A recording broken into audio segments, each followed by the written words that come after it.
Hi guys, this is just a quick overview of the prompt for paper number 3. This paper, like the last one, is worth 150 points. So not 150, but 15% of your grade in the class. It should be around 4 pages in MLA format and include a works cited page. The text that you will use for the paper will be social class and the hidden curriculum of work, and the 2 TED Talks that we watched last week.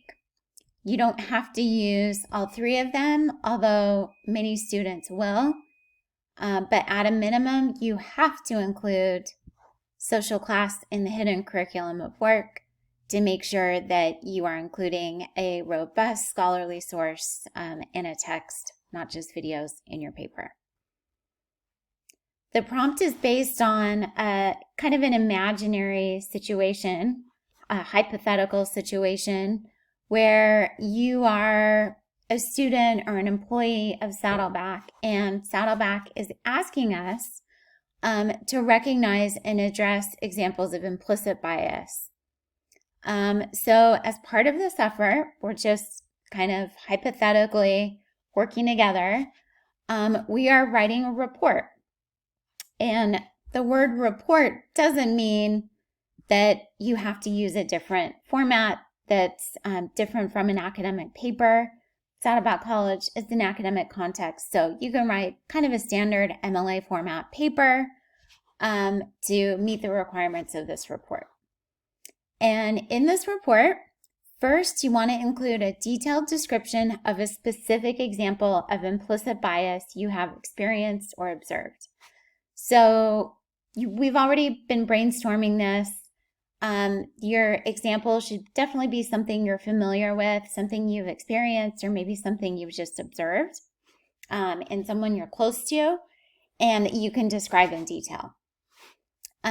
Then you want to include an explanation as to why it's an example of implicit bias, and you'll want to bring the text in here. So in other words, you're kind of proving why this is implicit bias and not just someone with bad behavior or just someone going throughout their day acting normally. So why is it implicit bias? Bring the text in to prove your point. 3, you want to provide an example of what one may do in response that would not be effective or ethical. So what might someone do in response that wouldn't be the right response, and why? And we've got a couple examples of that from the TED Talks in particular. Then you want to provide, number 4, your solution. So what should be done that would be effective and ethical? And then finally, make sure you include a conclusion that explains why your report is important or relevant to your readers, faculty and students at Saddleback, and suggest next steps. So generally our conclusions just in the past have explained why our writing is important and why it should matter.